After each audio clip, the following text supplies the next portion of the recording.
Thank you, Dr. Khanna. I hope you can hear me. Very well. We can see you very well. We can hear you very well. All to your Thank slides. you. Yeah. Okay, so I'll just take you through this topic of mechanical thrombectomy. It's the need of the hour. And we'll just go through this to understand why do we say it's the need of the hour. So to understand this, we must understand the concept of opening a blocked blood vessel in the brain has been there for close to 2 decades. Cardiology had done extremely well with coronary intervention. Peripheries also had done very well. But the problem was the brain was a rather unusual tissue. The problem here, we had to open a vessel that was not supplying muscle, but a jelly-like material which could re-bleed once flow was re-established. And that was probably the single most biggest drawback in being aggressive about opening. So in 1996, FDA approved the IVTPA in acute stroke, and it was allowed for less than 3 hours. Then intra-arterial pro-urokinase versus intra-arterial saline in MC occlusion was another trial that was done in 1998. And as it was gaining popularity, it was stopped midway because IVTPA would now be extended to 4.5 hours. And also they found that the results were kind of similar. And so FDA did not approve this for intraarterial interventions. Then came the PROACT 2, where IV heparin was used as a control. And again, we had the problem of FDA not approving it, but it did launch the program of endovascular stroke therapy by using pro-urokinase intraarterially. Then finally, by 2003, that's 4 years later, Angiojet tried its own endovascular technique, which also did not stand. Then we had the Mercy trial in 2005. Recanalization improved up to 48%. FDA approved in 2004, but did not really label it for stroke, never really went to be very popular. Then we had the IVTPA benefit from 3 to 4.5 hours, the ECAS2. And then we finally came to a conclusion that there was no definite benefit of thrombectomy over IVTPA by the IMS synthesis and MR rescue trial. So that was the end of intraarterial therapy for some time. And then came 5 trials back to back. And these are the trials that completely changed or completely revolutionized the way we were going to approach stroke forever. It was Mr. Clean, the Extend IA trial, the Escape trial, the Swift Prime trial, the Rivas trial, and here we were suddenly showing that there was recanalization possible in 90% of the people. And this was a class 1, it was level A. And so from 2015, mechanical thrombectomy became the game changer. And it became the way we should treat uh, large vessel occlusion. And if we did not treat it this way, it could be considered unethical. Then by 2018, the time zone that was shifted from 6 hours and it went beyond it. And we started understanding what was important was there a penumbra or not? If there was penumbra, then go and salvage it. Time was no longer a constraint. So what seriously made the big difference? The difference was this: we were using a device before this called a Mercy device, which looked like a corkscrew, which was very soft. Everything was revolutionized by this device, which was basically a stent that was created to assist coiling in a wide neck aneurysm. And then somebody realized that why don't I use this to retrieve a clot, and it worked in the most amazing way. So the same stent Solitaire, now sold by Medtronic, is a little different. That is no longer detachable, that's all. And it's called a FR, or a flow reconstruction device. And now this became the cornerstone for mechanical thrombectomy. And so many other companies started following the pathway, making devices that look more or less similar. So all of them came in NEGM, one after another. It was, like, just to summarize it, this was a randomized trial of intrathecal treatment for acute ischemic stroke. The ESCAPE trial, randomized assessment of rapid endovascular therapy for ischemic stroke. The EXTEND intraarterial trial, endovascular therapy for ischemic stroke with perfusion imaging. SWIFT TRIUMPH trial, stent retriever thrombectomy after intravenous TPA versus TPA alone. And the REVAS trial, thrombectomy within 8 hours. The big advantage was all of them show this thing. We were getting in SWIFT prime recanalization rates of 88%, 86%, and which was huge. I mean, it was far, far better than anything that we had ever seen before. And so this truly became a big, big game changer that, and we knew that we finally had got something which probably was going to give a new lease of life to many, many people. So this was a paper that really talked about the impact of stent retrievers. Now, if you look at this, now this is the key thing. With intravenous TPA alone, functional independence at 98 days was at a percentage of 35. With stent retriever plus intravenous TPA, we doubled it to 60%, and that was really huge, and with a p-value which was 0.001, which is the best that you can expect, with no other significant difference to say that mortality or morbidity was more.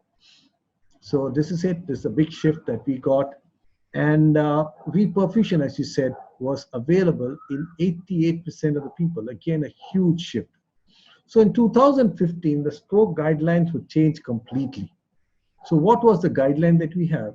So it said that patients eligible for intravenous RTPA should receive intravenous RTPA even if endovascular treatment was being considered. This was level 1. It was evidence A. It basically was talking about patients who came within 4.5 hours without contraindication. Then it said endovascular stent therapy with stent retrievers recommended over intraarterial fibrinolysis as first-line therapy. So we couldn't now say that, I'll wait and watch, but you have to go ahead with it. And patients should receive endovascular therapy with a stent retriever if they met the following criteria. A pre-stroke modified Ranskin scale of 0 to 1, basically it means he should be near normal. The second thing is acute ischemic stroke receiving RTPA within 4.4 hours. So you had a patient, you give RTPA, and you could go ahead even without it. If it went beyond, you could still go ahead. Then the occlusion should ideally be in the distal ICA or should be in the proximal MCA. The age should be more than 18 years. Should have an NIHS stroke score of more than 6. That's again to say that should not be near normal. And should an aspect score of more than or equal to 6, which I will talk a little later. It talks about the chance of reperfusion hemorrhage. And the treatment should be ideally started within 6 hours. But the drawn trial would change this, but this was the 2015 guidelines.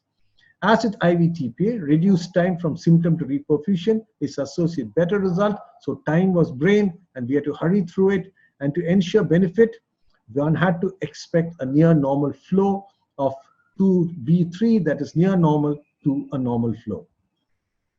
Now, when treatment was initiated after 6 hours, they said it was uncertain, but today we have a much better idea by advanced imaging protocols that are done. And we know the classical contraindication for IVTPA. So if there is a contraindication, we do take a patient for mechanical thrombectomy either without IVTPA. Now, branch occlusion, still there are no definite guidelines, but today we believe if it's involving an eloquent area, you can still go and try that. Post RTPA, it's important to understand you don't inject the drug and wait and watch, but you inject the drug and directly take the patient for mechanical thrombectomy. But this too, in the recent years, from 2018, has been modified. If you think it's an RBC clot, we can avoid IVTPA completely or any of those thrombolytic drugs completely if the patient is already within the hospital. And then, of course, we have CT changes, less than 6 and MRS or more than 1, that if you have an aspect score which shows a large amount of brain is affected, these are again places where, it's questionable. Sometimes you might still do it, because you may avoid a decompressive craniotomy, though there may not be great improvement in function, but you can save a life. Again, if an MRS is actually not near normal, it's not completely normal, but near normal, even that can be taken with discussion with the patient. Then came the DAWN trial. The DAWN trial basically was the review of data, 200 patients, which again concluded that you can actually do mechanical thrombectomy even beyond 6 hours. But the key thing here is you need better imaging and you have to demonstrate a penumbra. So when you talk about it, so what are the key devices that we use to treat? We got a device called a stent retriever, which I showed you. Then we got the suction catheters, which came even later, and then techniques where we combine both together. For example, here is a patient. He's a patient of ischemic heart disease, on double antiplatelet, sudden onset of difficulty in speaking and weakness for 3.5 hours. And we do a very strongly MR-based protocol. We do that when we find the insular cortex is showing some changes here. We do a perfusion scan. The blue area is the area which is under-perfused. The white area was the one which is irreversibly damaged. It's very, very easy to see there's a very large penumbra over here. And so this patient will benefit. Here is the angiogram. This is an MR angio. You could do a CT angio. You can see on the left side, the distal MCA is occluded. Same thing on the angiogram. This is what happens. We got a microcatheter that's crossed the occluded segment. And then this you can see in a fine web-like device over here. This is the stent retriever that is in place. You can take it out. You can see flow established even at this time. And then you go ahead and you can retrieve it and you can get a clot like this. I mean, that is amazing. I mean, this is really fantastic. Consider the fact such a large volume clot can be retrieved and you can get a vessel that looks like this in a vast majority of the cases. We do a 24 hours follow-up scan just to show you there's not been a significant change in the restriction on diffusion, and so technically we have a good result. So how exactly do we do it? We need to put a guide which has got a balloon. Through that we take a microcatheter. Through that we deploy the stent retriever. It'll look something like this, and then you pull the whole thing out, keeping the balloon inflated with continuous suction, and you should get a good result. But the truth was, it is not always true. Very often we used to find that fragmentation was taking place and you take out part of the clot was flying off, and sometimes even in multiple passes, we were not getting a clot out. So can we make it better? So there was another study which is called the ASTER RCT to find a direct a technique which is called the first pass technique, a direct first pass technique, where we're using a suction catheter to take out the clot. So let me just show you how this works. Now what they found was they were getting extremely good result with a recanalization rate of 81.3%, which was closely or closely equal to that of stent retrievers. But the key thing we found in this was we had a 21 minutes versus 18 minutes from going to puncture of to the clot contact, means it was faster to reach target site, whereas the biggest advantage was to remove the clot, especially in RBC clot, the time required was 13 minutes against 23 minutes, and when time is brain, it makes a big difference. Here is a patient, 43-year-old male, hemiparesis, 2.5 hours. This is a CT which shows it's nearly normal, and so the CT aspect is 10. Basically, it means that the brain parenchyma is near normal. And we have a scoring system where we give a -1 for every area. There are 10 areas to be taken at the level of the roof of the ventricle. There's 1, 2, and 3. Come down again, 1, 2, and 3. Then we take the internal capsule, then the lentiform nucleus, the caudate nucleus, and we make a 10 of it. And then after that, we subtract a 1 for each segment that looks darker. And if it is equal or more than 6, it's acceptable. If not, we know that the chance of reperfusion hemorrhage is high. This was the normal. Have a look at this. There is no flow in the vertebral artery. Can you see that? But the MR, you can see the brainstem is showing early changes. And now what do we do in this? So in this case, this is it. You can see patient is not under anesthesia, pretty restless. You can see a long sheath here. Through that, you're taking a suction catheter, and post-suction, you get back normal flow. So it's really fast technique. It's done like this. You take a wire and you take a micro catheter to support it, and you take a suction catheter over that, apply suction to the device, and you take out the clot. So it's much faster. And so the key thing in that is a large bore suction catheter. Many companies are bought, like we got Medtronic with React, and we have got the Cat 6 and the Cat 7 from Stryker, and the ACE from Penumbra, who were the inventors of this catheter. And this, of course, is the Penumbra suction device. And so it's much faster. Dose to puncture time 30 minutes, and NIHS at 72 came down to 3, and at 3 months the patient was totally normal. But then, can we make this better, or where exactly do we see problems? I told you there are times when we do multiple passes and we still don't get. Here is a patient. You can see there is a large penumbra out here on the right side. MCA is occluded,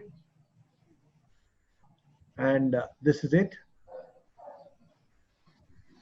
So we have taken a penumbra out here, and we do a suction, and we get a partial thrombectomy. Still there is residue left. So what about combining both? So here we have got the suction catheter. Through that we have taken the stent retriever, and now we combine both, and then when we suck, this is a stent retriever, suction catheter together, and you can get a better result. And this technique is called the Solumbra technique, where you use both together. So that is now having the advantage of a stent retriever and the advantage of a suction. So obviously we recanalize better and better. Now what about tandem lesions? How exactly can you treat it? Because this we know that underlying stenosis is a problem. Here is a 68-year-old male who's come to us 1 hour, power is 0. A little bit of changes taking place in the insular cortex, but you can see the ICA is completely occluded in the MR angio. Have a look at it, occluded a very critical stenosis out here. So what do you do in these? So what we do is we pre-dilate it, and across the dilated segment, we take the suction catheter over the balloon, long sheets rather over the balloon, and through that the suction catheter, and then we go ahead and we treat. But to remember one thing, in this patient, we have got it open. See that here, suction out there, and a combination of suction and aspiration, we could get this open, or Solumbra, you can get it open, but stenting is done at the end. The reason why we stent in the end is purely because once you stent, you put them on antiplatelets, and in a patient's brain that has been freshly opened, already we have a problem of bleed. Now if you go and put a suction, when you put dual antiplatelets, the chance of bleed is much higher. So we put a stent only if it fails. For example, here is it. In the end we did it because the final result, we found it was closing down, and so we did it. So here is a picture when you get back a pneumal flow by using a combination and a 24-hour CT. Then can we make it even better? Now this comes from the fact that sometimes there are resistant clots. And now we realize resistant clots are primarily because instead of an RBC-rich clot, this turns out to be a WBC-rich clot, or not a fibrin-rich clot. Now, once there is a large fibrin matrix and platelets, then it is pretty hard. And when it is hard, stent retrievers or suction cannot sometimes take it. So what you can do, you can macerate it. You can probably sometimes take it out partially, and often it may not work. Worse than that is you may be actually treating an ICAD, in intracranial atherosclerotic disease, with a stenosis which has got an acute occlusion. There again, when you try to take the stent retriever across, what you end up is you denuding the plaque, and you denude this plaque, and then when you come out, platelets quickly aggregate and it closes down again. So here is another patient. There is an occlusion of the right MCA, and you see the right MCA is near totally occluded, very sluggish flow, very poor collaterals. So we do a first attempt of stent retrieving, and then there's rethrombosis. You can see it closing down. Again, a second attempt, looks very good, but again starts closing down. Third attempt, this time we're using a Solumbra with a stent retriever, looks good, but again starts closing down. Now, what do we do in this cluster of patients? So in this cluster of patients, what we do is we realize that the best thing is to inject a bolus of a 2B3A agent. So here, that's exactly what we've done. We give tirofiban 30 ml intrathecal bolus, followed by an infusion, and you see it's opened up. So now this has become a standard of care that when you fail, and if you think there's an underlying ICAD, the best way to approach is to actually do this, provided your CT machine has a Dyna CT or a cone beam CT. You do the CT, ensure there is no bleed, and then you can go ahead and do this. And this is what we did, and the patient did well. This is the MRI showing no bleed, and the CT at 24 hours, patient did well. But this is only done when everything else fails, and you have to take the patient through. Here another patient, 45-year-old male, vomiting, drowsy. You can see changes taking in the brainstem, so it's obviously the basilar artery. You can see the angio, no flow across it. Suction, aspiration done. It looks reasonably okay, but you can see it shutting down, irregularity, and persistent narrowing. So again, this happens. So what we do again, and this is the same thing, you would give 2B3A and you can get it open. But of course, today we will also use a balloon angioplasty and an intracranial stent if nothing works, because we know in a brainstem especially that they will die otherwise. So every step we do makes it more risky for the patient, and you choose to stop just by suction or mechanical thrombectomy or 2B3A or a balloon angioplasty, and the last resort is intracranial stenting. And just to show that things were okay, and a CT at 24 hours. So the thing is that we realize today when the patient has very high red blood cells, then they will do much better because the clot is soft and it comes out. But when we do not have it, then tirofiban is a drug that we can try. And now in the 2018 guidelines, we have definitely a role for tirofiban. So if I had to conclude this, just to make you understand, there's a huge shift.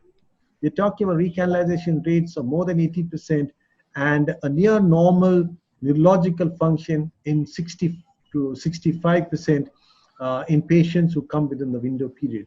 When something like this is available, obviously it is something that every hospital should aim for, and that's why we believe today every hospital should have the capability of doing thrombectomy, and we would strongly recommend that hospitals recruit neurointerventional people to actually join teams to ensure that it's done, because you know, it needs expertise to go to the vessels, and it's not just about a proximal vessel, but if the clot goes more distal, then you need techniques to actually go into distal vessels. And today we don't just limit it to one suction or stent retriever, but all of us today have actually modified the techniques, and we use a combination of techniques like I said, a Solumbra, where we actually use the suction and the stent retriever together. And with that, in our center, our recanalization now touch close to 90%, and with extremely good outcomes. So that's a little introduction, or a little what you call a bird's eye view of what the future holds with thrombectomy and how it's going to revolutionize stroke, even in a country like India or any part of the world, provided we've got a whole team right from the ER all the way to the cath lab, where people take it as a true emergency without wasting time, have good systems of imaging to ensure that they follow the criteria, and of course 24/7 support in the cath lab. Thank you so much, and I don't know if you have the questions now or later. Either way, it's fine with me. I think we can take the questions together. Yeah, sure. Uh, Whatever you say, it's pretty okay.